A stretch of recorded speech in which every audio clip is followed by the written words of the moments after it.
Hello, everybody. Get off your phone. Get off your phone. Get off your phone. Ridiculous. We're starting a show here. Hello, everybody. Get off there. Hey, everybody. It's Sunday live haul here. What's going on? It's nice and sunny here. I feel like I've gotten a little bit of color in the last couple of weeks. We got the pool up and we've been doing some swimming. But let me tell you, I still look super white when a certain somebody stands next to me. But oh my God.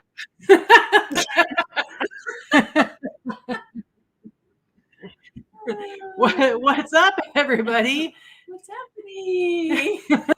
It's Teresa, otherwise known as Teresa. I really do look dark on the screen. Yeah, you look super tan. T-Money. What's happening, people? Hello. I came to crash the party today. Yep, it's true. Teresa's here. She's staying the night tonight, and then she's a huge gambler, so she got a bunch of free nights at Red Rock Casino, which really just means what you I think you played like $100 with us and got like 4 nights. I gave my card to somebody else to play. Oh. There you go. Anyway, hello. So yeah, Teresa's in town until what? Wednesday night? Wednesday night. Yep. So we're here just get into lots of trouble.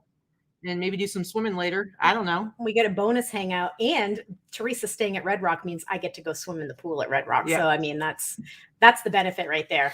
I get friends that are going to hook me up. That's right. Danica says, "Dang, nice tan." I think it's my shirt. No, you really look tan. I mean, come on, guys. Don't look at the shirt.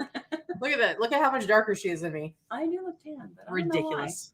My hair is blonder. That's true. Your hair is a lot lighter than it normally is, I think. Anyway, so we're going to do our regular show, but with interjections by Teresa. Probably lots of heckling. She does like to heckle when we're live. She does. She doesn't heckle quite as much. She thinks she's real funny, but it's probably worse when there's other people here too. But I'm a lot more quiet when I'm alone.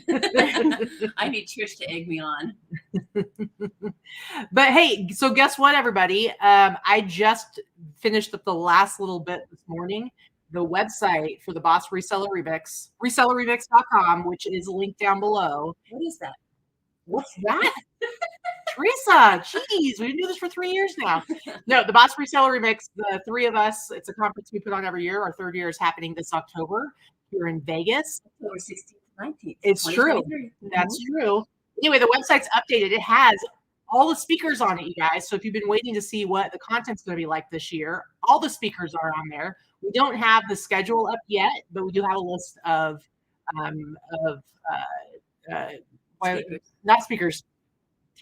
Topics. There you go. There is a list of some of the topics on there, and then you can see all the speakers with their bios, all the sponsors. So, and the tickets are going to go on sale July 1st, but we're going to start starting tomorrow. We're going to be doing like daily posts on Instagram, announcing speakers. But you can go there right now. Introduce you to a few of our speakers, because a lot of our followers who are people that watch our channel are in the Boss Facebook group.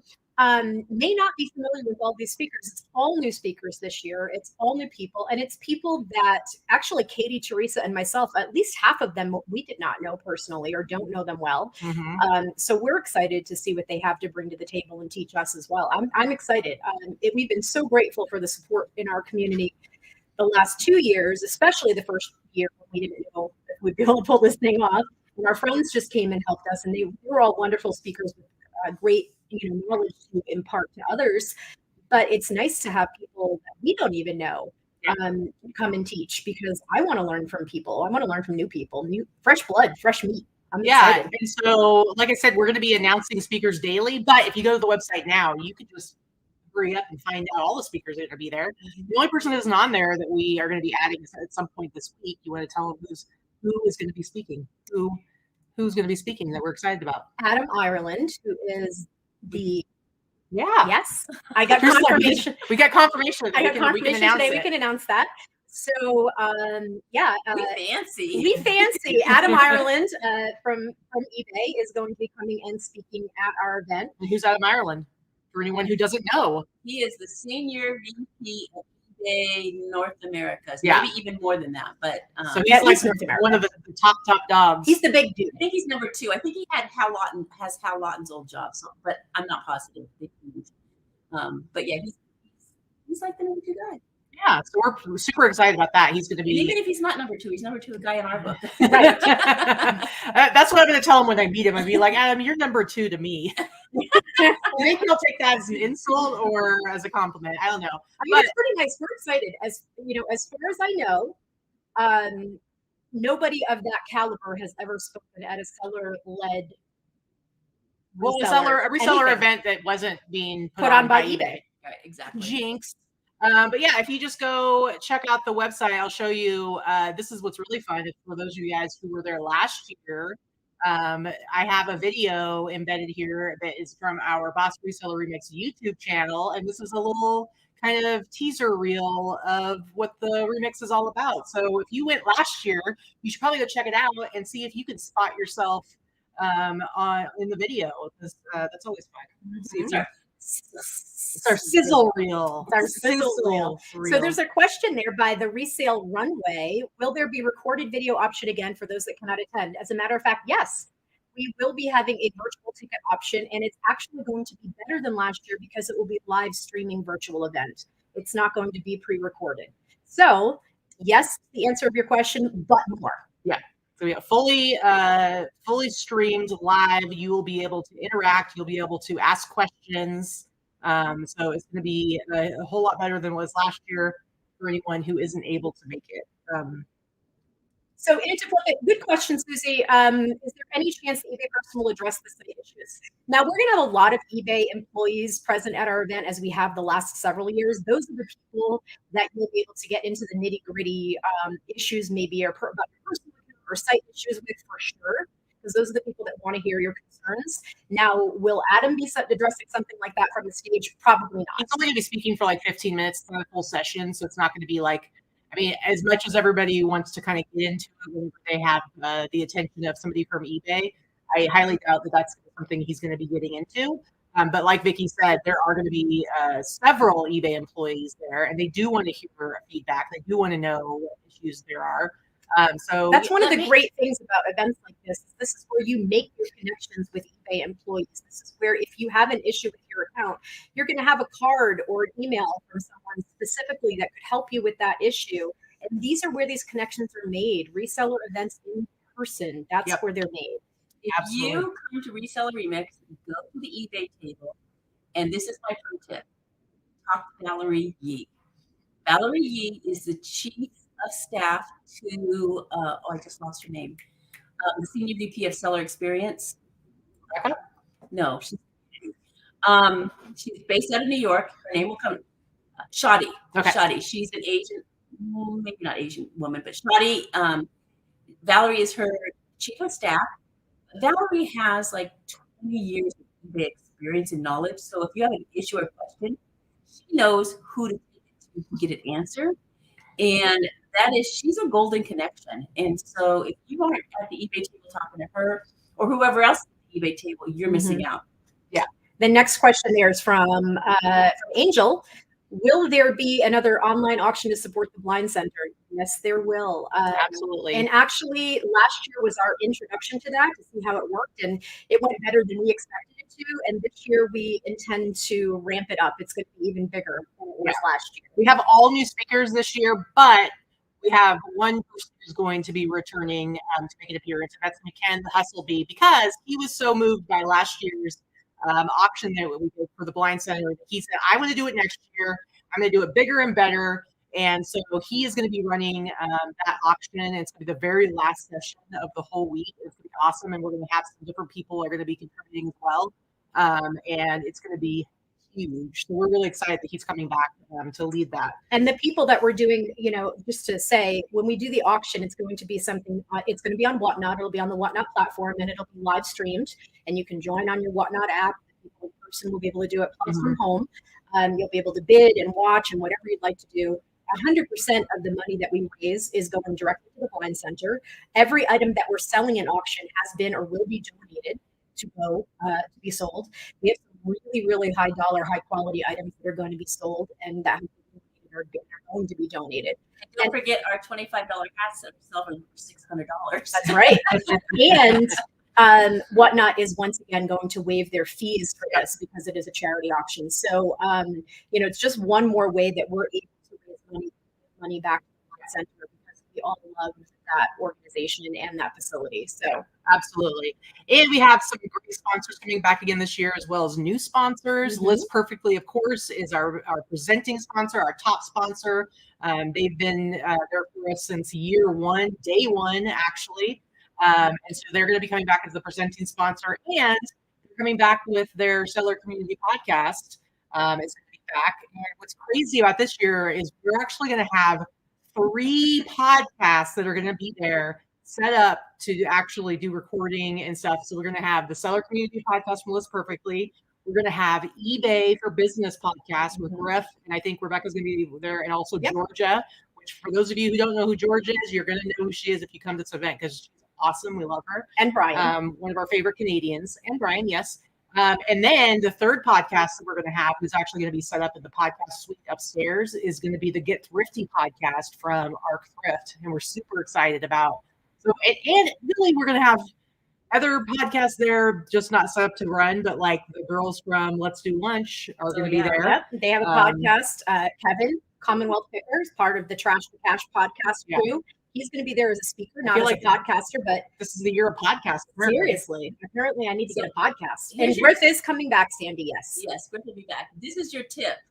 Figure out what your story is. Figure out what a topic is that you want to talk on any or all 3 of these different podcasts. And make yourself known. They're looking for content. They are looking for content. They're coming now to get content. Georgia from eBay does the seller spotlights. You can talk to her. Yes. She does one on the spot for you. And she's very approachable, very sweet, probably sweet, because she's Canadian. I've never met a Canadian that's not sweet. I mean, Stu's a little salty sometimes, but under it all, he's a big mushball. Yeah. Anyway, we have lots of fun surprises and new kind of things we're going to be doing this year. I think it's going to be awesome. So definitely go check out the website, and then make sure you're following us on Instagram, Bots Reseller Remix, because that's where we're going to be posting a lot of stuff. You saw the video I was just playing. Daryl, our guy who did all the recording last year, he put together that video. He put together some reels for us. So we got some like cool, fancy, professional content to be sharing. It's going to be a lot of fun. We fancy. We super fancy. Oh, and I was just lost my train of thought. It was probably something really good. It really was, and it was fascinating. I'm sure, and now it's gone. Here's this. Tickets are going to go on sale July 1st. We're going to talk about it a lot between then, now and then. Of course, you're going to hear about it ad nauseum until November. Sorry about it. Sorry, guys. Sorry about it. Sorry, not sorry. Yep. So we're going to talk about it a lot, but we just did want to let you guys know that for the first 30 days that tickets are on sale, they're going to be at the same price as they were last year. As we all know, inflation. However, first 30 days, if you know you want to go, you're going to get the same ticket prices last year. After that, the ticket prices will go up. We'll go up a little bit, but not a lot. That's pretty good. Yeah, so you're going to see a big. That'll be the early bird pricing. Early bird pricing for the first 30 days. Absolutely. All right, so I think that's pretty good for now, as far as the Boss Remix goes. Sandy, I would love it if we sold out the first day. From your lips to God's ears, that would be great. I can pretty much guarantee we're not going to sell out the first day. If we did, that would be insane. So it's always good to try and get on it earlier than later. But I would guess, I mean, if it went crazy, like, I don't know, if we could sell out in the first month, I'd be cool with that. I don't know. As Teresa says, I'm all managing your expectations. And I'm like, no. My goal has always been to sell out by year 5. But if we do it ahead of time, I'm happy to be dunked in a dunk tank. I'm happy to be, I don't know, something. But Danica says I tried to pair with a bump box behind you, but it won't work from Texas. It would probably have to be on. So Tommy, the Nugget, we do have a list of suggested places to stay on the Reseller Remix website. The Nugget is where most people stay. It's nice, but it's reasonably priced.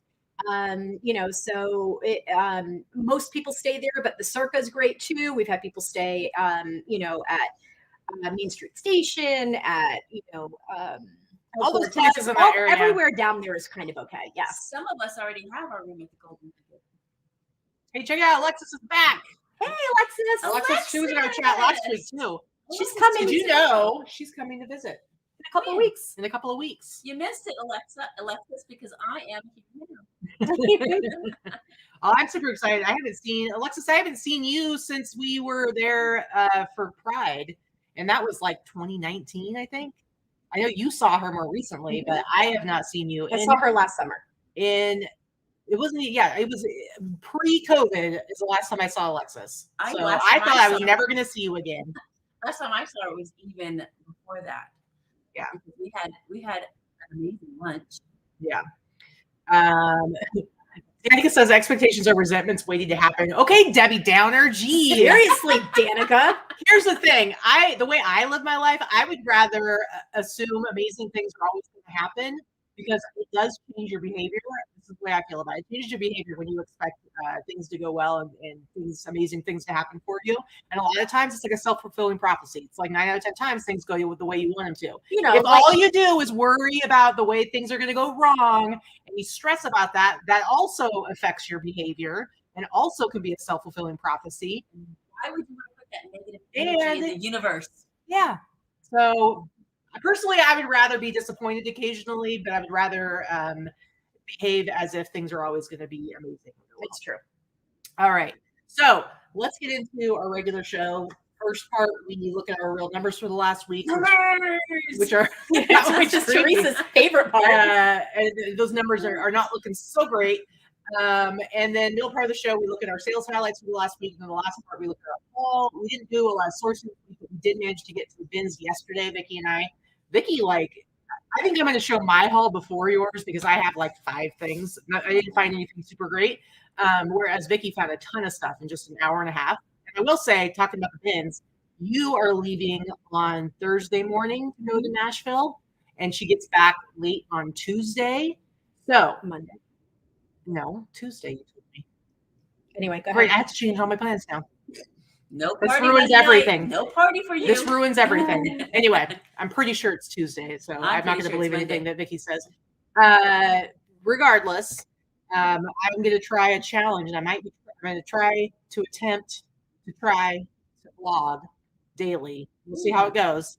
Every day that Vikki's gone, I think I have to take her to the airport at, I don't even know, some horrific hour. Dark o'clock in the morning. Yes. But take her to the airport, and then I'm going to hit the bins a little bit later. But I'm going to try to go to the bins every morning, and the goal is to get at least 10 pieces, no matter how long it takes me. At least 10 pieces. I'm going to process them, graph them, measure them, and get them listed in the same day.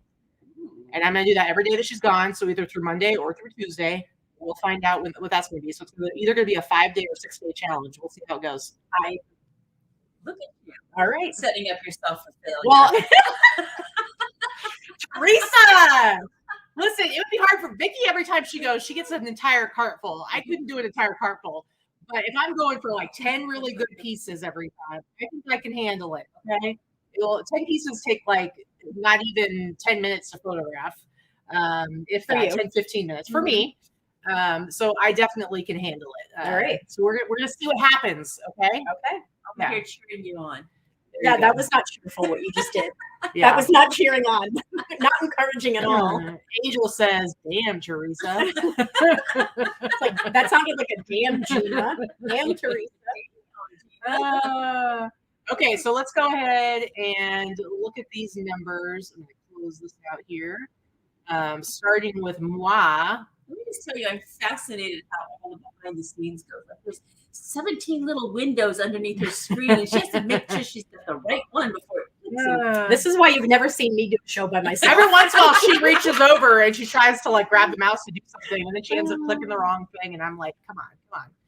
Yeah, Jen, I will have to wear pants at least when I go out. But I do have shorts. So I can do shorts. That's not bad. Okay, so 15 eBay orders, 5 Etsy, nothing Instagram or private order, 4 grilled Macari for a total of 24 outgoing orders. Meh. eBay just over 1,000. I'm pretty sure I did beat Vikki on that one this week. $308.36 on Etsy, nothing Instagram or private. $225 for grilled Macari for a total of $1,629.46. I will say my listing has been real lackluster lately, especially between volunteering at the law office every other week, and I've been putting a lot of time in on all the techie stuff for the website.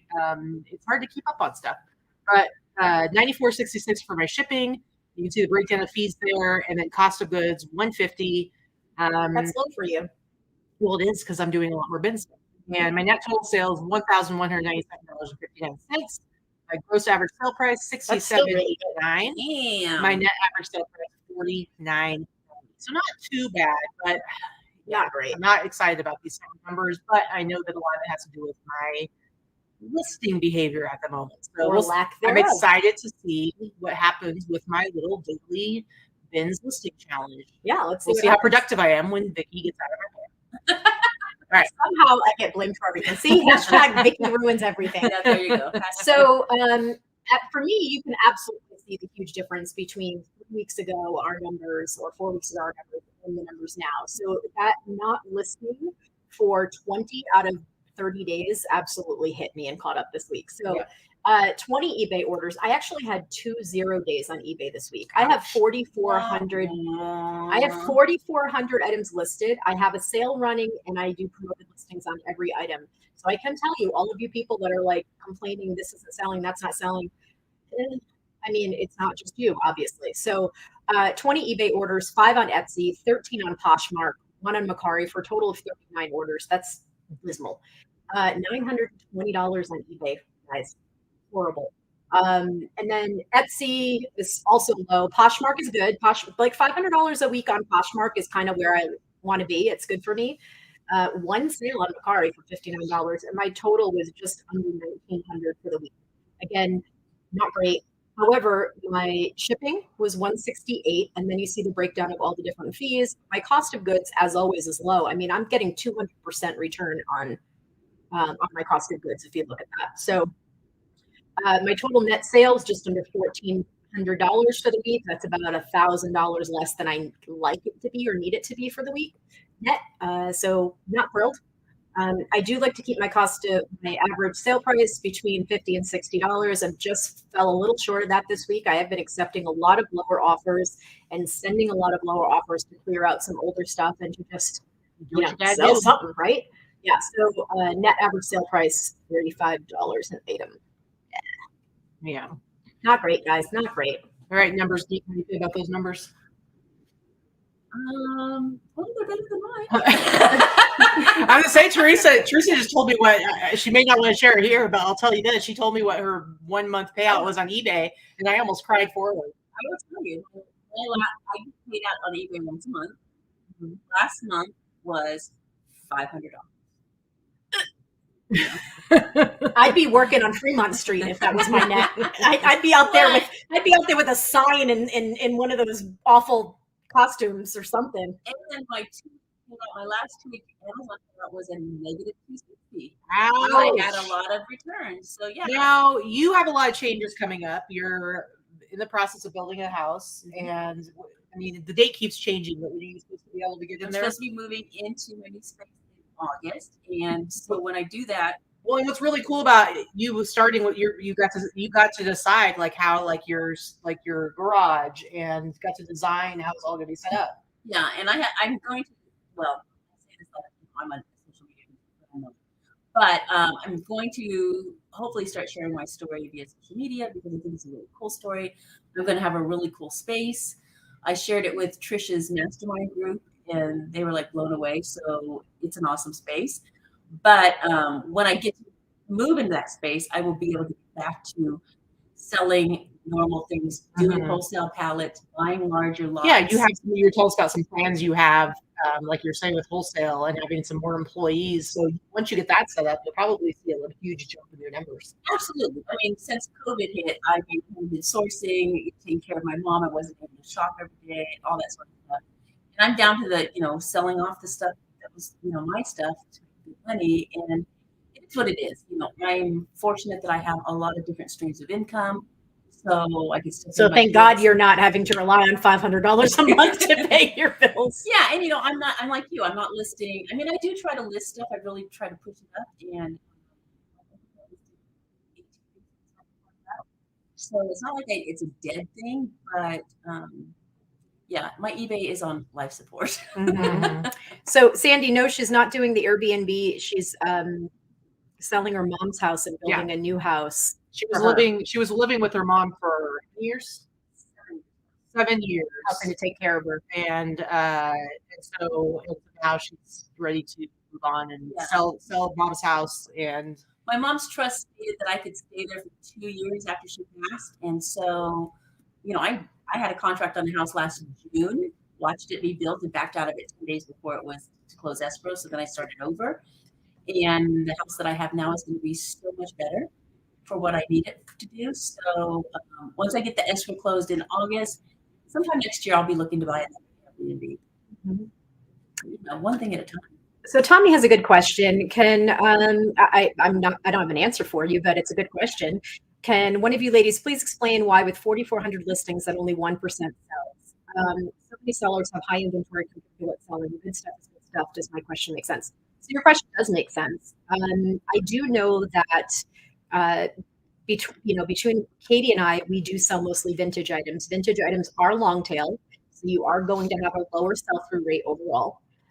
In general, if you're selling one-off and vintage items, the items that are going to sell quicker and faster and you're going to have a higher sell-through rate on are the more in-demand, easy, highly, repeatables or necessary daily items or commodity items. So there is a difference there just based on what we sell by nature. And having an a higher average sale price is also going to slow down your sell-through rate. So should it be more than 1%? Hell, yeah. I mean, yes, it absolutely should be closer to the 5% monthly.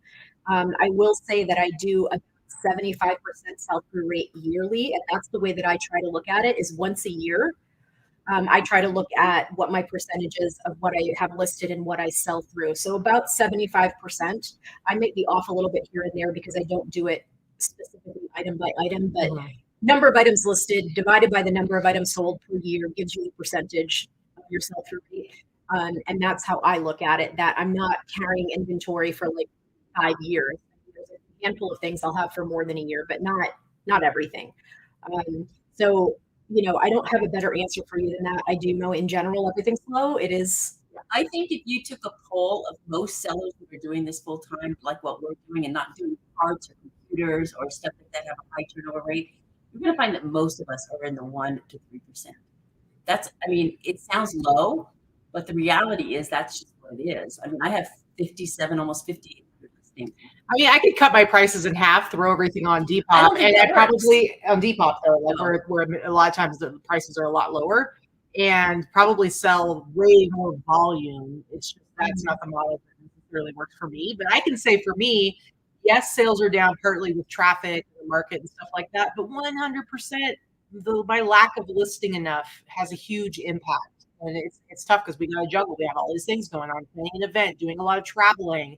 Even with like us trying to spend as much time as possible with our friend Diane means like multiple trips during the year, and you going to Nashville, and so there's a lot of stuff that kind of eats up our time, but it's stuff that's important to us, so we're willing to take that hit, but we're still going to bitch about it. Yeah, that's really it. The reality is, this is why we do what we do. Yeah, so we have that. And go to Nashville in the middle of the week. So we have the flexibility to do the types of things that are important to us, and that's if one of us worked a 9-to-5 job, we'd be screwed. We could never do what we do. No, working a 9-to-5 job, nobody's going to give you this many weeks of vacation. I'll tell you that. Can I have 3 days off next week, please?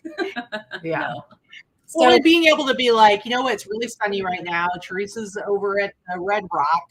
We can get into the pool for free. Let's take the day off and go swim in the pool and maybe put in a few hours of work when we get home, or work later tomorrow, or work on Saturday or whatever. Or it's all really nice to have the flexibility. So one of the other things I just wanted to address quickly, and then we'll move on, Tommy, is that, again, when you're selling one-off items and they may be vintage, you also need to have, because of them being long-tail items, you need to have a larger variety and a larger inventory. Because it takes longer for your things to sell, you need to have more things available to sell. If you have a high sell-through rate and you have high turnover type items, then you can operate and do very well with a much smaller inventory. It's very possible to do that. And there are plenty of people that do that. It's just different business models. That's all it is. We have the space to hold more items, so we want to have as many items as possible and as much variety as possible for that. Yeah. But Teresa's talking about doing sourcing, like getting like pallets of stuff, and if she's going to do that, it's probably going to be like she's going to have employees, and she's going to need to churn through stuff a lot more quickly, and she'll be able to make some really good money that way. So it's just kind of figuring out which balance works best for you. All right, so let's go ahead and get into our sales highlights. I hope Danica is still here because I just want to say, all aboard! That was the game that we were playing at the casino on the show. So I have to say, this is one of my first Jesus tees that I've have found and B that has sold. It sold for the price you see there, $75. I bought this in a bag when I was with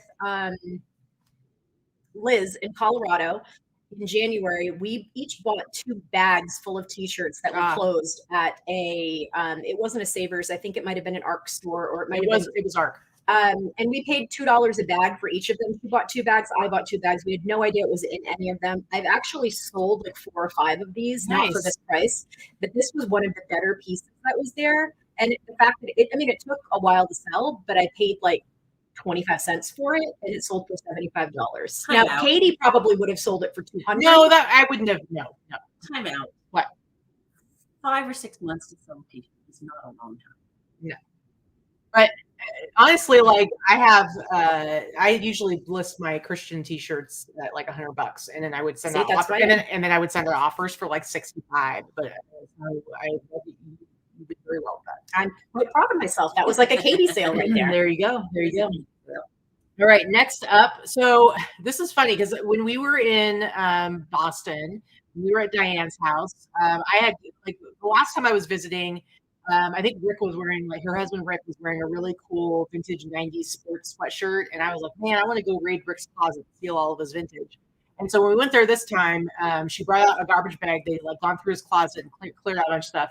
And unfortunately, not the cool vintage sports stuff, but because he still wears it. There was a bunch of stuff, and there was some vintage, nothing like crazy that was like going to make me $1 million or anything like that. But I probably took about half of it. There's a bunch of stuff that wasn't vintage. I probably took like, I don't know, 6 to 10 items. And this piece was one that I like almost didn't take. It's not vintage. It's like at least I don't think it is. It's Bill Blass. It's just like a dress shirt. And I'm like, why would I get this? But it has right on the front of it. It's Gurnet. I don't know how you pronounce that. Tell me. I have no idea because I don't know where that is. Sackwish, I don't know, whatever. It's like some beach area. And because that was on there, I was like, I'll try it out. But it literally was the one piece where I was like, should I really keep this? But I'm like, just give it to me for free, whatever. It literally sold the next day for $40. So because I like sent an offer out. I think there's like one person following it. I sent an offer for $40 and they bought it. And I was like, okay. But I feel like this happens a lot where I'll get something and I'll be like, why'd I get this? I'm not going to sell this. And it'll be like the first thing that sells. So I, of course, sent Diane a screenshot and I was like, look what I sold. And now you can yell at Teresa for looking at her phone. No, I'm just kidding. Well, I'm catching up with the message you guys sent me when I was on the plane. Well, see, it's okay if Teresa looks at her phone. It keeps her from doing too much heckling. It keeps her out of trouble. Anyway, so I was very happy with the sale. This sale, actually, I did accept an offer on this. This actually sold for $175. This was actually part of the Clothing Vault buyout. Yep, the Clothing Vault buyout that I did in October of 2020. So again, some things can take a while to sell. So this sold for $175. And I've had it listed since probably December of 2020 or January of 2021. So 2.5 years easily.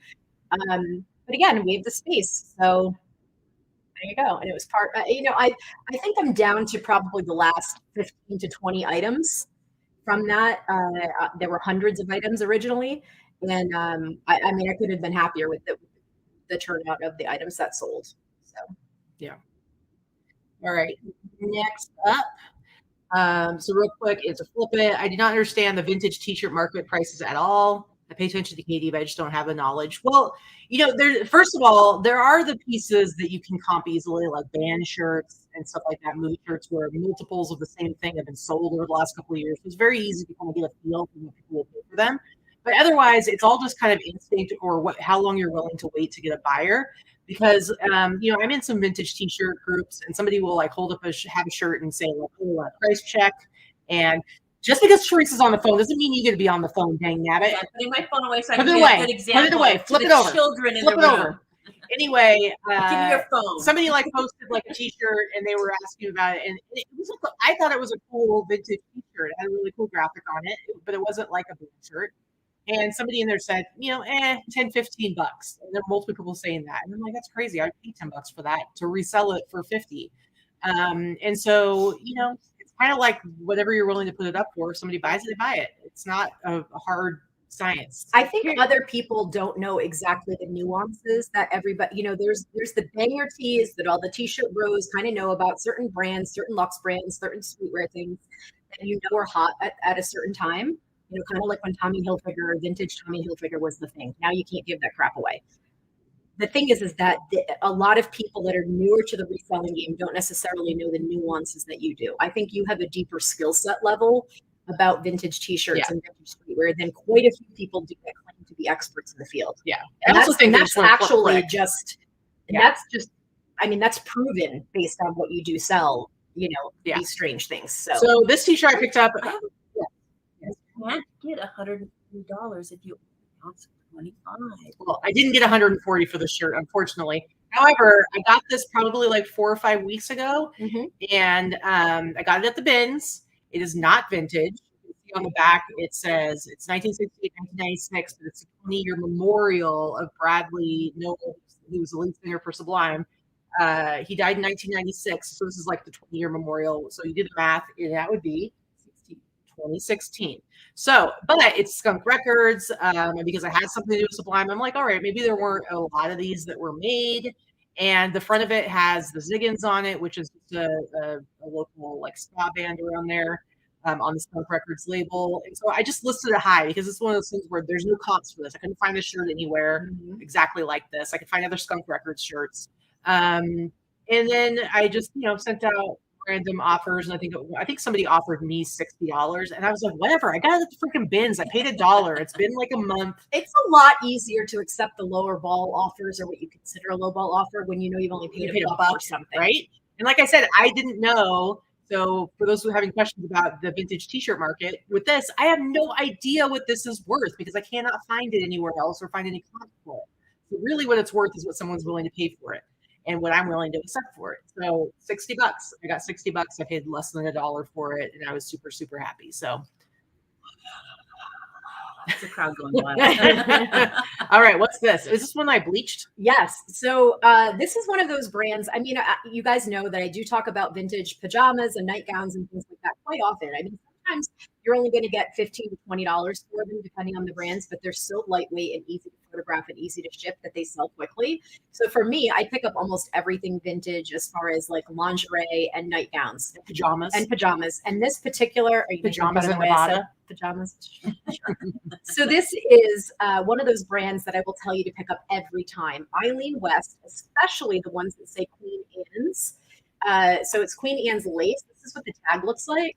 Eileen West for Queen Anne's lace. They're usually these really pretty pastel or mostly white, lacy, frilly, kind of romantic looking, Victorian looking type of nightgown. So this is a cotton, modest, just very feminine looking nightgown. And what did it look like when you got it? When I got this at the bins, it was yellow. It was so yellow and so gross. I was like, I'm just going to buy it anyway because it came from the bins and it was like 50 cents. And I knew I was going to bleach it. I was going to throw it in one of Katy's bleach wax that she does. And it came out perfect. I mean, it's a beautiful, crisp, bright white, all cotton. And it sells fairly quickly. Like it was only listed for a couple of weeks. $60 for a used nightgown. I paid 50 cents for. Nice. So Eileen West, and specifically the Eileen West Queen Anne's lace, that label that I just showed you, that's the best. And that's probably from the 90s, early 2000s. They're not super old. Yeah. Lori says, I got a 50s Vanity Fair robe. Thanking you for that, Vikki. Listed way high. It is sheer. Very nice. Very nice. All right. Next up for me, another bins find. This Vans Peanuts collab. This is not vintage either. Yeah, but I just love the little graphic on. Look how cute he is. Look at him. He's got his broken skateboard. Charlie Brown cannot catch a break, you guys. Unless it's a break in his skateboard. Wah, wah, wah. Anyway, so I grabbed it just because, Vans doesn't really sell for high prices or anything like that, but I just love this. And here's the funny thing, I went and looked at the comps, and the comps were pretty low. Like people were selling it for the most part, like 30, $40 maybe. I think there were quite a few that were out there. But I was like, whatever, I'm gonna price it what I'm gonna price it. And it sold the other day for $69.99, and it was bought by someone in Mexico, so they paid for shipping. And because I use Pirate Ship, I will definitely insure it, because Mexico is a little spotty when it comes to delivery confirmation, Mexico, Chile, and issues Brazil. like that. But the great thing about Pirate Ship and the getting insurance through them, it doesn't matter if it never shows delivered, if they claim they never got it, I will be covered. And so for me, it's a fantastic sale because I'll make money on the shipping as well. It's better than selling it domestically. And look at how freaking cute this thing is. It is cute. And I paid like what, maybe $250 for it, because it probably. I think it might have been one that I grabbed for you and gave to you at the bins. No, I found it. Okay. But I love it. It's cute. It really didn't take that long to sell. No. I've Maybe a been month or very, two. very, very happy at how quickly some of the stuff I'm buying at the bins is actually selling. So I'm excited about my little Again, experiment. because you're not spending as much money on items, you are more than willing to pay a lower price. Where if you're paying $30 or $40 for an item, you're holding out for your higher price. If you're paying $1 or $2, you're willing to accept the lower prices, and that's just different types of selling strategies. Yeah. All right, what's this? So this is also a bins find that I probably paid 50 cents for. It's a corset, and corsets are having a moment again. I don't know that they ever really went away, but it depends on the type of corset. That whole Madonna from the 80s, early 90s, the whole hooer core. The whole underwear as outerwear type thing, and wearing corsets under an oversized boxy blazer. Think like Madonna, like the whole True Blue album look. Menswear with the feminine corset underneath. That's kind of having a thing again. So different types of corsets are doing well. So a corset bustier, yeah. So that's still said that was weird to photograph. Yeah, it's kind of a harder one to photograph. And but if you get some of the other photos, it's hard because it's black on black. So it is what it is. But you can see the details in the up close photographs. It's really pretty. It had a lot of detail on it. It had a lot of like lace and feathers and things like that. Yeah, it's really pretty. Applique and lace up the back. Anyway, bins fine, 50 cents. Is that a comparable brand? Not necessarily. There wasn't really anything else like that. So I just, you use your good keywords and price it where you want to price it. And that was it. It sold on sale. I do have a sale running on some of the items in my store on Etsy. It sold for $67.50. Nice. And that's actually shipping international too. So they did pay for shipping too. $67.46. Let's not make it look like you did better than you really did. Rounded it up by 4 cents, dude.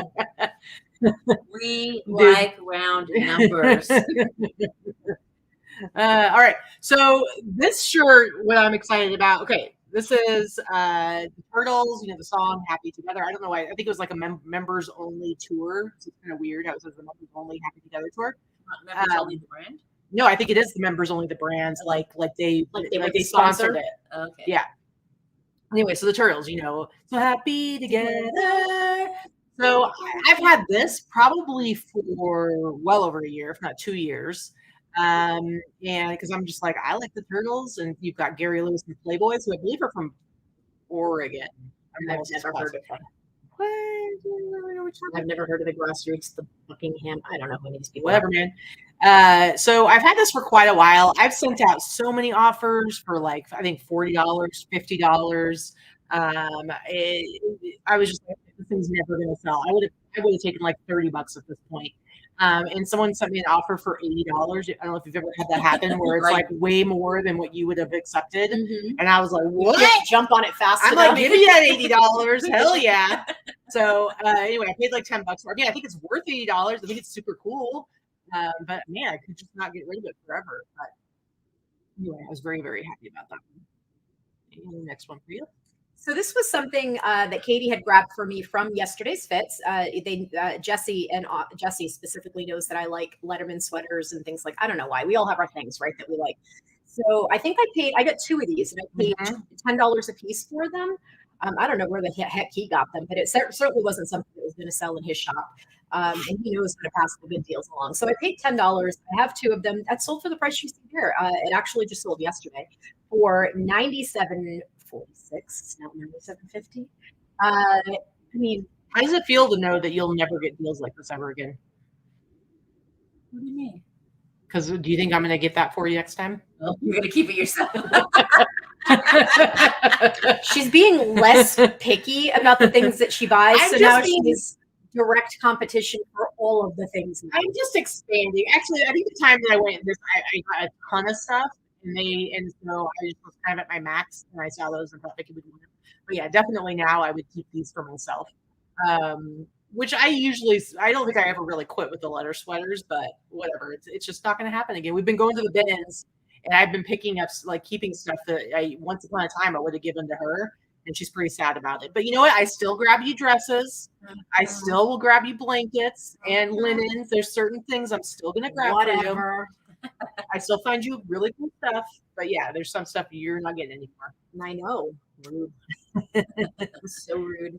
All right, next up, nothing interesting about the sale other than the fact, I've said this a million times, the rodeo stuff sells. This is such a simple t-shirt, rodeo, Prescott, Arizona. It's on Juanita tag, and I sold it. I don't know why. Sometimes it shows a sale price and sometimes it doesn't. Anyway, it sold for $62.99. So I paid like $5, maybe $10 for this. And it sold for $62.99. So I'm telling you, almost anything rodeo, if you can get it for a decent price, like anything, doesn't have to even be vintage. Anything rodeo, It's true. you're going to be able to make money on it. So crazy cowboys out there that just want some rodeo stuff.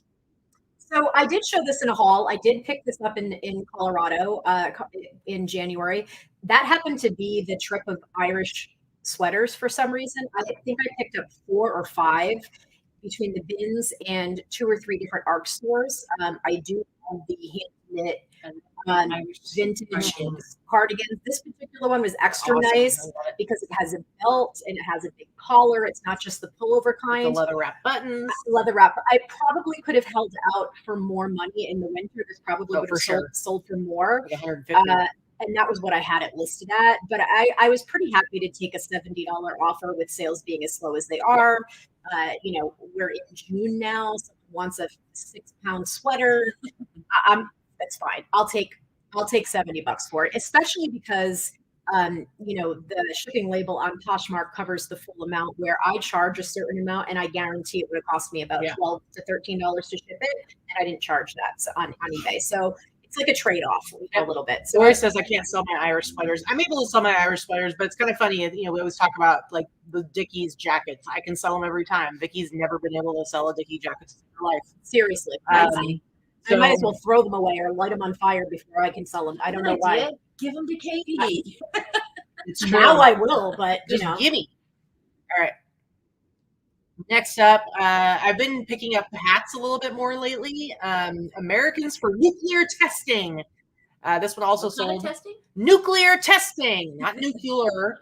Nuclear testing, and it also sold for $62.99. This is just a really, really good condition. Actually, it's dead stock. Snapback, you can see on the inside, nice and clean. Ooh, and the foam wasn't even disintegrated. Look at how clean it is. That's impressive. Made in the U.S. Like just a really nice hat, and for $62.99. I always like, same thing with t-shirts. If I find a hat that has a cool or interesting graphic or patch on it, I'm absolutely gonna want to pick it up. And yeah. So, do you have your Etsy 10% off sale or something? Yeah, I always do. Always? Yeah, I started over every month. Oh, I need to do that. Yeah, but it works out really well because like this would be listed for $69.99. Well, it would be listed for $99.99 on my eBay store, on sale for $69.99. And then I listed for $69.99 on Etsy. That's always a 10% off thing, but I don't really deal with offers on Etsy. I see Jamie in the chat. Is that Jaime? Is it Hernandez? I didn't know if that was Jaime. I didn't know if that was him. Well, Jamie J, I don't know that that's Jaime. I don't know if that's a different Jamie or not. Anyway, hello. We'll see. We'll let him tell us. So, okay. So next up. So I didn't show this one that long ago, but this is also a bins find. I find this brand at the bins 3 or 4 times in the last 6 months. The Comme des Garçons. It's a high-end brand. It's always recognizable by that cute little logo. It's got the little hearts. Sometimes it's red, sometimes it's black. I could have held out for more money. I probably could have gotten $100 to $125 for this, but it sold within a week of me listing it for $80, and I paid like 75 cents. Well, what's crazy about it is this brand is huge in the streetwear community, and yet the T-shirt bros didn't even notice it. So I'm really actually very surprised that you were able to snatch it up. Yeah, and they never see it because and that was in a bin that they've already picked through. Like I found, like I said, 3 or 4 different items with this brand in the bins in the last 6 months. Mm-hmm. All right, next up, Britt. I don't think Britt's watching live, but he always watches our show and gives us feedback later. So I'm sure he will enjoy this sale. I actually sold it for $89.99. But I had picked up 2 different Max Headroom T-shirts when we were in Colorado. And the other one, I can't remember what it sold for, but I think it sold for at least the same price, if not a little more. I can't remember. But, Britt had said something about, these don't really sell for much. And it's true. You go look at comps, and the comps are real bad for this Max Headroom stuff. Like, to me, this is like quintessential 80s. Like, I remember being all about Max Headroom when I was a kid. So it's really weird to me when I see that it doesn't have much great resale value. But somehow I still sold it for $90. It did take nostalgia works. The 80s, it's fun because I think this is such if you're not Gen Z, if you're not Gen X, you probably don't know about this because it's not something that is held up. It's completely gone. Yes. Like it's never, you know what I mean? Like some of the stuff that's True. Nostalgic that people buy, this is not one of those things because if you were not there when this was popular, you don't know about it. I also think they mass produced a lot of the Max Headroom stuff. I remember, I used to go to thrift stores when I was a kid with my mom and my grandma. And I remember one time we went to maybe a garage sale or something. Somehow I got like this entire, posters. Sometimes they have like the like advertising posters. They're put together on a pad where you tear them off, but it's all the same poster. I literally got a stack of like anywhere from 50 to 100 of Max Headroom Coca-Cola posters when I was in 3rd grade. So this was like 80 something. And I thought they were so cool. And I remember I brought them to school and I was passing them out to everybody and like, did you cover your books with them?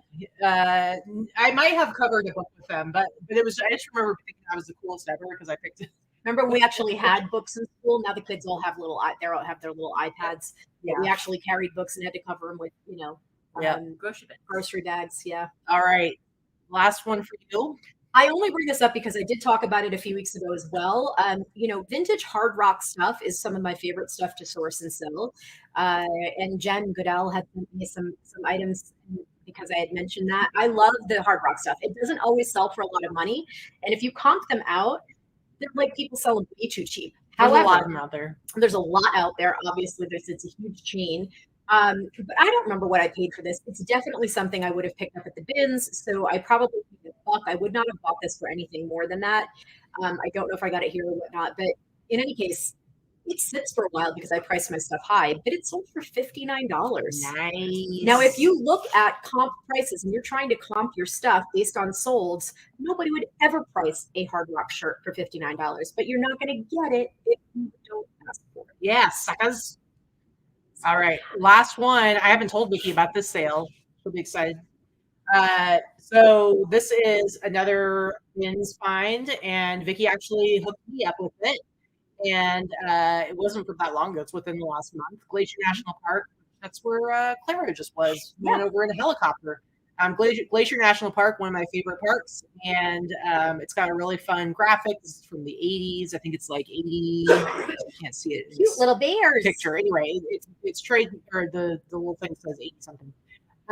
Anyway, I think I've sent out an offer or two for like $40 on eBay. So when somebody sent me an offer for $55 on McMurray, I was like, yeah. So there you go. Not even $1 probably paid for this, and you didn't pay anything for it. Yeah, you might have actually paid for it. I don't know. Whatever. I probably bought coffee afterwards though. Probably. Anyway, Glacier National Park T-shirt, 55 buckaroos. So that's it for our sales highlights. I'm going to have you do your stuff first because I already said. I've been drinking a lot of water, so I need to go to the restroom while you start showing your. I'm gonna show. Well, I wanted to show my stuff first anyway because I don't have a lot of it, and I think Vikki has a lot more interesting items to show. So I figured get mine out of the way, and then you can take your time. And I have no hard goods today, guys. Sorry. No, I went looking specifically for hard goods, and I haven't found a lot lately. So, and I haven't done any shopping yet. Yeah, Teresa just got here. In fact, she almost didn't even get her luggage. Yeah. Yeah, what did happen? So you flew this time. A lot of times when you come, you drive. I have this time you decided to fly so many times in the last year, and the drive from Phoenix. It's not fun. It's really boring. And so I decided this time I'm flying. You're gonna be like, you were like, it's gonna be so much more convenient to just fly. And then what happened? Yeah, I let Miles, the GPS, take me to the airport. 2 ways were worked on, so I needed it. And instead of taking me to the terminal, I let him take me to the parking lot. That was dumb. And so I got lost, turned around, and finally got a parking space, and then ran to the gate. And here's a kicker: flew Southwest.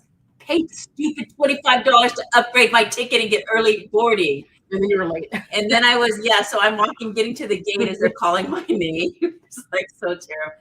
But I didn't get there, so my luggage didn't get yeah. So you landed at 8. It took you you had to take 2 different buses to get to the. Yeah, 8:45. Here's the thing: is Vegas, our car rental situation sucks. Big sucks. Big Portland and Rhode Island both are pretty good. Portland's fantastic. The rental cars are you just walk over. It's very easy. Vegas, you have to go to a whole different location. 2 bus transfers to get to my car today. And then, so by the time I got that, then I went back to the airport because my luggage was there, and I had to park, and then I'd go in, and then you go in. It's like going backwards because I'm going in through the outdoor, and where Southwest is normally when you're coming this way, it wasn't. I was so turned around, and so I finally got my bag, then got back in the car. What color is your car? Of course it is. Of course. That's it. What time did you leave to go to the airport this morning? I left at 5. No, I got at 5. I left at 6. I left at 6 o'clock. You left at 6. My flight was at 7:45. You left at hold on. You left at 6, and you got your bag. Was it 11 when you got your bag, or was it actually 10:50? No, it was actually after 11. Because after 11, so it was 3, 4. Yeah, I could 4, 5 hours. That's almost the same amount of time as driving. Anyway, okay, so we go to the bins yesterday, and what happened is our dogs have been doing this new thing. I think it's because we got the pool set up, and I put the blow ups that I got last year, but I hadn't blown them up yet. Yours is a seahorse. And mine is a T-Rex, and they're pretty big. They're big size, inner tubes, but then they've got the T-Rex has a big head on it, and the tail, little hand, little paws. It was pretty big. And the first time Ripley saw it, she lost her GD moment, and she was freaking out. And I took her over to meet the dinosaur, and she was just shaking because I was trying to show her it's not freaking real, man. But they're floating. They're floating in the pool, so they're moving around the pool, right? So.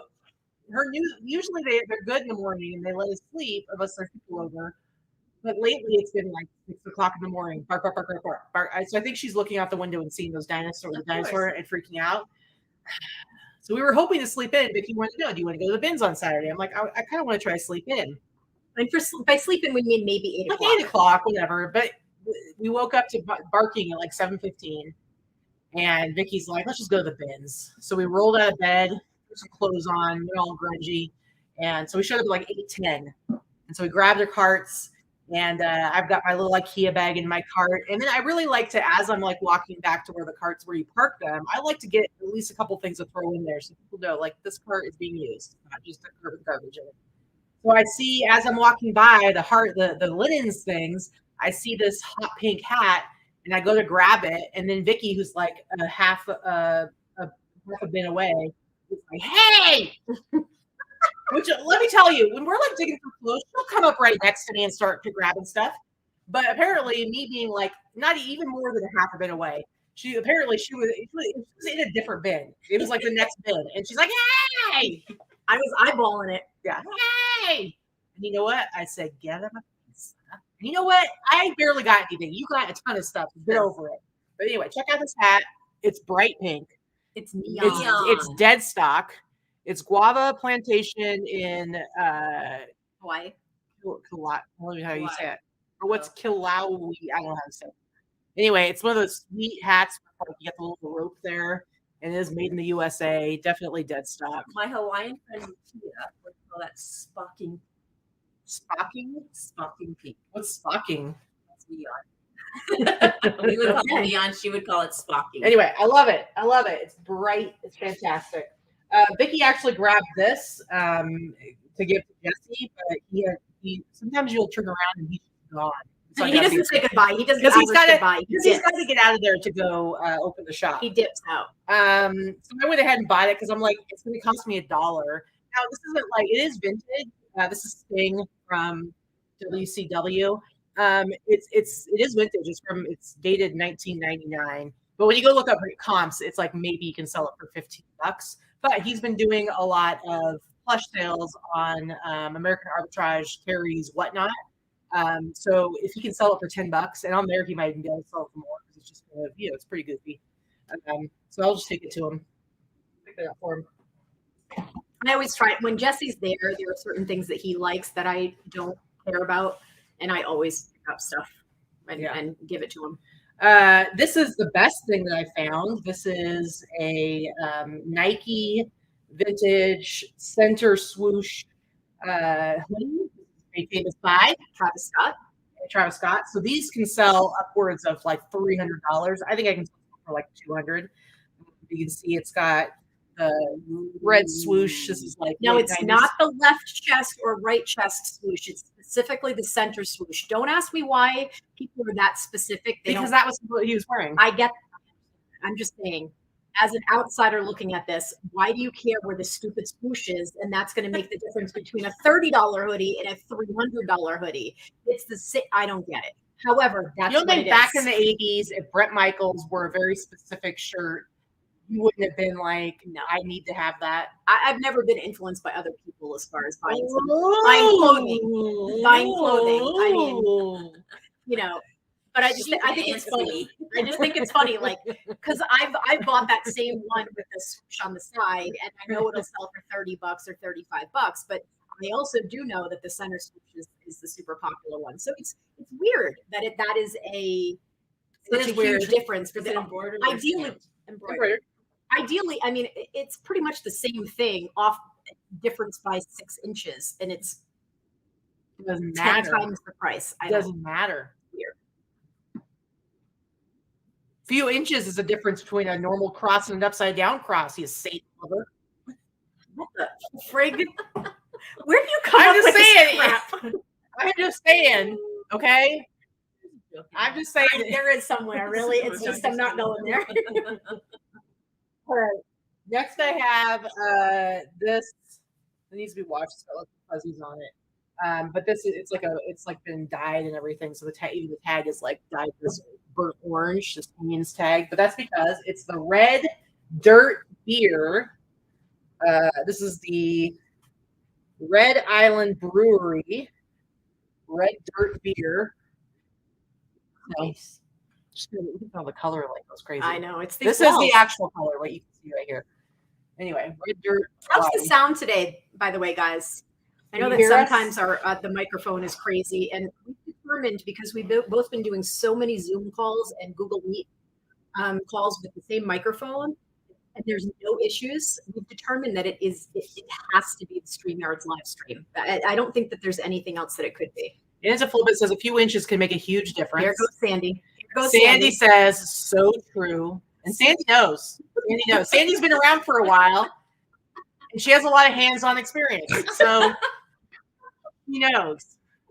And she will proudly accept that compliment. Proudly. All right. Semi-garbled at times, fades in and out. Yeah. It's so weird because I know that other people use StreamYard, obviously. A lot of live streamers do. Obviously, if you're pre-recorded, you're not using we do Zooms and it's fine. We just recorded a podcast. It may be an issue that Katy has 17 different Yeti add things. I will try reconnecting them and all that and see if it helps. But we'll see. Yeah. See, Sandy misses her mug. I hear you, Sandy. I hear you. Okay, so then the next thing I got is you can just barely see the tag, but I was like, oh, that's Gap. And then I just double checked with the buttons. I'm like, yep, Gap. So this is like a vintage, cool cigarette. Yeah, it's outside, but it's got the leather collar. You can wash it. Worn and faded. I can wash it with the leather collar. Yes. Worn and faded trucker jacket. And it's in great condition. It just needs to be washed. What? Oh, that's fine. I don't care. Yeah, it's missing the little snaps back here. So it is what it is. It'll still sell for it'll still great sell. money. Yeah, absolutely. Yeah, jackets hold a lot of value. Yeah. Denim ones. Yeah. All right, next up. Now this doesn't really matter what the label is. I mean, I'll look it up, but I don't think it really matters. It says Vibes, gold label. I don't know what that is. Maybe China. It doesn't really matter. It's more about the style because right now wide leg jeans are back, baby. You bought pants? I did. I know. Oh my gosh. But look how awesome these are. These are pretty cool. I love it. They need to be washed as well. Yeah, they need to be washed. Spots. Yep, that's okay. But they're like the Genko jeans thing. Big, huge, wide stovepipe legs. Yeah, but these are really cool. Fade. Look at that. Look at it. Anyway, so I think those are pretty cool. And then Pants. I literally only have two more things, guys. That's why I was having Vikki go last. So this is a vintage, probably like late 90s, early Y2K. And this is the Hawaii Rainbow Warriors. Remember I had the jacket last week? This one actually smells clean. This is what the logo changed to in 1997 when they quit having the rainbow. Yeah, it's got holes in it. But again, I paid $1 for this. Whatever. So, and then the last thing I grabbed. Now, normally I wouldn't buy this at like a thrift store, or the only reason I would buy Tommy Bahama is if I found the ones that are Who are you embroidered. and what did you do with our food? Right? I've always, since I started reselling, always picked up any Tommy Bahama that has the full embroidered back. Those will still always sell, no matter what. But if you're buying it for less than $1 at the bins, I mean, it's just a basic. It's just the basic silk men's. This is condition. the basic chubby middle-aged man wardrobe. Yeah. And so for $1, it's in great condition. I mean, what else? I can sell for 40. Right? Yeah, you'll sell for 30 to 40. Yeah. So I'm happy with that. Fairly quickly. I mean, the silk ones. Yep. They always sell. They're not the huge money makers, but they always sell. Yep. In great condition. So yeah. All right. That's it. That's all there is for me. But still, I mean, that's only an hour and a half hanging out at the bins and not great, but I still picked up some really good pieces, including a hoodie I can sell for $2. What did you pay? $10, $12 for everything? It was $14 because I got all that denim and stuff and hoodies. And like when we got there at 8:10, Jesse already had so much stuff in his cart. It was ridiculous. He had this really awesome skateboarding hoodie that he's like, yeah, I'll sell this for $150. So it's just crazy. Oh, also, I don't think we mentioned this. What was it like just within the last month or so? Jesse said that there was a guy that was there at the bins and he pulled 2 pairs of dead stock. Big E 1960s Levi's. Dead stock. Sold them for thousands of dollars. $6,000 for one pair and then like $4,500 for another pair. Yeah. At the bins. In our bins. That's what is great. If you have a bins that has direct donations and not just stuff that's been sitting around, that's the kind of shit you can find. Like that is crazy. Anyway, How much will you sell that Gap jacket for? I mean, I'll probably list it for 100 and then hope to get it at least 65. Cool. I'm gonna push in just a little bit closer so I can, so everybody can hear me with the mic. I cleaned off the couch for you, Teresa. All right, so I did get quite a bit of stuff. I'm not going to go through every single item. I'm just going to kind of pick some of the better items. We also went to a yard sale, so she has a few things. We happened to see what we call it when we go to yard sales like that. Freestyling. When you're not like out for yard sales, you see a sign and you go, yeah. And so you went freestyling, and you actually picked up a few things there. I did a lot. So this is one thing I grabbed at the bins. I thought was cute. Vintage 80s single stitch. Oh, not double stitch, but it's still vintage. USA. Precious Moments t-shirt. Again, bins fine. Maybe like $30, $40. It's not going to be super expensive. Now, I did get this at the garage sale, so I paid $1 for this. These used to be super popular and would sell for quite a bit. I know that the price has gone down and they don't sell for quite as much anymore. I have not looked it up to see what it would sell for, though.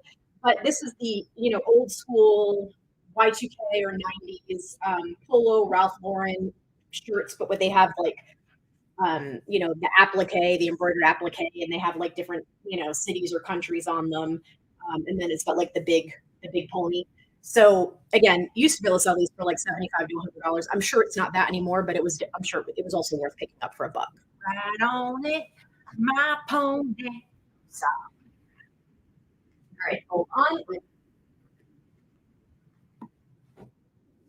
Always a good bins pickup is whenever you find the vintage polo Ralph Lauren sheets. This unfortunately is just a king size pillowcase. However, this will still sell for $30 to $40 when you find these. This is a pillowcase that has a chunk missing out of it. It's washed. I washed everything already. But people will buy this to make crafts. They'll buy this to make throw pillows out of. Well, what's funny is I was looking into linens, mostly just for stuff for you, because I'm not going to do blankets. Unless it was a Pendleton, I would do a Pendleton, so back off. But I found a fitted flannel sheet that had the bears all over it, but then it said like HMF. So at first I was like, oh, I'm going to give this to Vikki. And then I was like, oh, HMF is definitely like not polo. And then I turned around and she was holding it. And I'm like, oh, wait, that's just a knockoff. And she's like, oh. And then like 5 minutes later, she came up with the pillowcase. So it's and I kept digging because the bins were very overfull for the linens at that last round. And I bet the rest of those sheets were there somewhere. I just couldn't get to them, or they came out the next round. Yeah. So that's unfortunate. I did buy this as well. Now this has some spots on it. It has been washed. I think I'm going to bleach it though. Again, vintage polo bear. This is a beach towel. Oh, so this is a little French one. I've sold several of these, and they still sell for like $50 a piece, sometimes more. So it's the big oversized beach towel. It's kind of faded. There's some spots on it. If I bleach it, the spots will come out. Parlez-vous français? Bonjour. Jacques Cousteau. Je ne sais quoi. Are we done? Is that every French word you've ever known in your life all at once? Oui. Voici un beau magasin. There's a department store. You can go in. How do we remember the weirdest phrases? Okay, so this is, again, I'm talking about how I pick up vintage lingerie and negligee type of stuff. This is one particular brand that when you find it, pick it up. I do wish that this had the nightgown. This is actually just the robe. It's a long robe, black lace. But what I wanted to show you more was the tag. If this had the nightgown set with it, it would be they call that a peignoir set, where it's the nightgown and the robe that goes over it. But this particular brand is one of the highest and most popular brand prices for vintage lingerie. It's called Dina. It's Deena. So I'm going to see if I can show you that label. So when you're out looking, this is when you want to kind of, can we see this? Sorry, I'm terrible at getting it to focus. That's it, Dina. So, if this were the 2-piece set, I would probably sell it for $150, but being just the robe, maybe like 50, maybe 50. But they're, it's just the typical lace and nylon, vintage 60s, 70s type thing. Let's see. What else do we have here? Oh, so these I got at the garage sale we went to yesterday. And I did pick up all 3. I paid $3 a piece for them. This is like vintage 90s. This is what you would say, we'd call this like Penny Lane. Penny Lane from Almost Famous. It's kind of the long coat with the faux fur trim. This one is corduroy. It has like the faux fur all the way down. It's black. It looks like someone skinned a black teddy bear and threw it on a coat. This is vintage 90s. This will sell for probably $125. It was belted. I paid $3 for it. This one is also one from the 90s. This is black. This one is actually suede with the faux fur, with the beige faux fur. Faux fur. And the belt. Same thing. This will probably sell for $100 to $200. It's tiny. Both of them are size small. This was made in the USA, so this is probably earlier 90s. But I actually had a jacket like this in the 90s. I wish I kept it. Can't keep everything. Can't keep everything. I kept none of my stuff. I'm terrible. And then this one again, same garage sale. Paid $3 for this, but this is actually vintage 60s. This is actually not quite a penny lane coat, but kind of. This is like faux fur, very thick, and then like a faux Sherpa. This is brown, so it's black and brown with gold buttons. Again, these are long. And then this one has like a faux belt in the back as well. This one's probably the most expensive one, so I would probably list this around $250 or so. $3 a piece. $3 a piece, and I'm looking at $500 to $600 in just those 3 jackets retail. This girl was trying to get rid of everything. She had a lot of stuff, and then when I looked in the garage, I saw some electronics thing in a box, and it looked brand new. And so I looked it up real quick. It was a Yamaha acoustic drum module, and even used, it sells for like $400.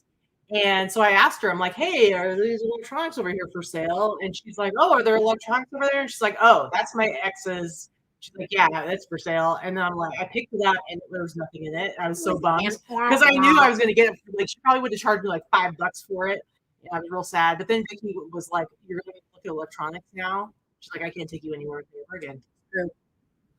All right, so I've showed this brand before, but there's a brand called Miller or Miller's. It's the same brand. It's a vintage sweater brand. And here's the tag right here. This was my bins find yesterday as well. This is a vintage fox hunting equestrian sweater. This is pretty great. This is one of the best prints that I've ever seen. And I'm going to list this for about $150. I love it. Like, it's not my style, but that's a really cool one. And someone had thrown it back in. Yeah. So certain bins that you can see at our bins, there are certain ones toward the side that if people will pull a bunch of stuff and then they look it over and they toss it back. I pick up more things from other people rejecting it because I think they do quick comps on stuff and they're looking stuff up by name or whatever. They don't know what they're doing. So I'm quite happy to pull this thing. If you were to look up that brand necessarily, you may not find it, but that sweater itself is pretty great. Jesse never would have thrown that one back. No, Jesse would have known that. See, Lori says, I've sold a couple on Grilled for $300. So I do need to get on Grilled. I keep saying this. Now we're in June. I'm halfway through the year. I was supposed to be on Grilled in January. I actually need, Katy and I need to get together with my cross lister Robin. It's really not that different. It's a very intuitive site, I think. Let's see. So this was a fun find too. So this is vintage 80s Gaetano. We all remember Gaetano jeans, right? This is a vintage 80s like poncho. It's like kind of like a knotted, but it's got these great colors and stripes on it. Super naughty. That was ridiculous. Let's see. This is giving me high school vibes, I'm going to say. So this is vintage 90s, which is when I was in high school. Express is the brand. Again, not a great, it's a mall brand. However, this is a very 90s slip dress, Courtney Love, goth wear. It's a long dress with the off-white lace accent. Garage sale. I paid $1. So, even though it's Express, I'll sell this for $100 all day long. Let's see. Still digging, guys. She's still digging. She seriously got a ridiculous amount of stuff. I'm not showing everything because some of it's just like not worth showing, but this one might end up going to my daughter, to be fair. But this is just a vintage. This is the brand Saint Germain. The brand is not completely relevant. However, this is like a thin corduroy overalls, like a jumpsuit. Very mechanic overalls looking. It's so tiny. It's in this kind of like taupe color. And then you can cinch the waist, which is something you can't usually do on this type of overalls. So you can't belt it. So make sure it's very tiny though. It's a size small. So this is something my daughter would wear. This is very much her style. So I may end up using it to her, but we'll see. You never know. Yeah, Lori, no hard goods this time. Vikki tried. It wasn't happening. Danica's, I don't know, she's singing some sort of song. She might be, I don't know what's happening over there. She's playing a banjo. I don't know what's happening. Okay, so this is a brand that I don't pick up quite often. It was one that used to be a little bit better for resale than it is now, but it's the brand Neff. It's kind of like a streetwear brand, but it's not a high-end one. Yeah. They do some really cool collabs with Disney. Yes. So this is not a Disney collab. However, look at these swim trunks, rubber duckies. I thought they were so cute. I could not leave these behind. I mean, I'll sell them for at least $30 or $40. That's what I'm going to price them. They're super cute. We just got a new chlorine float for the pool, and what is it? Rubber ducky. A rubber ducky with sunglasses. Mm-hmm. This is vintage, like early Y2K. Just, I think it probably glows in the dark. It says "Quit your witching." It's just a purple T-shirt. I think this is green. I think this glows in the dark, and I think the face glows in the dark. I'm gonna have to check it out, but I mean, it's probably like a $50 shirt anyway. I don't know if you guys are keeping track, but I spent $65 total yesterday between the bins and the in the garage sales. I spent $65. What I've shown you right there is probably over $1,000 already. Ridiculous.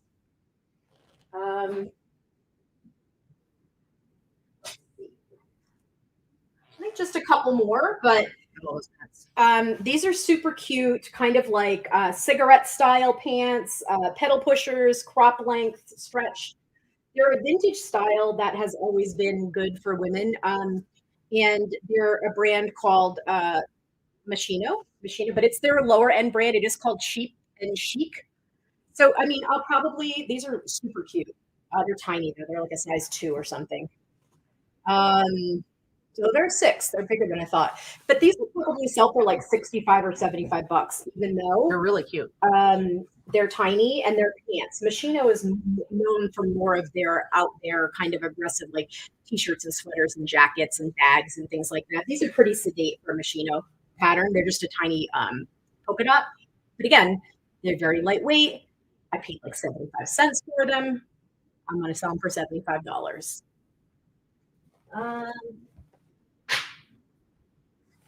So 2 more things, and then I will be done. One of them is, okay, so those of us that sell this brand do know that Free People's hit or miss, right? Free People is kind of one of those markets because it's sold at Marshall's and TJ Maxx and Dillard's and all of those companies, that it gets discounted, it gets watered down, and there's so much of it that it's not always worth picking up for resale. I mean, I don't pick it up unless I can get it at the bins.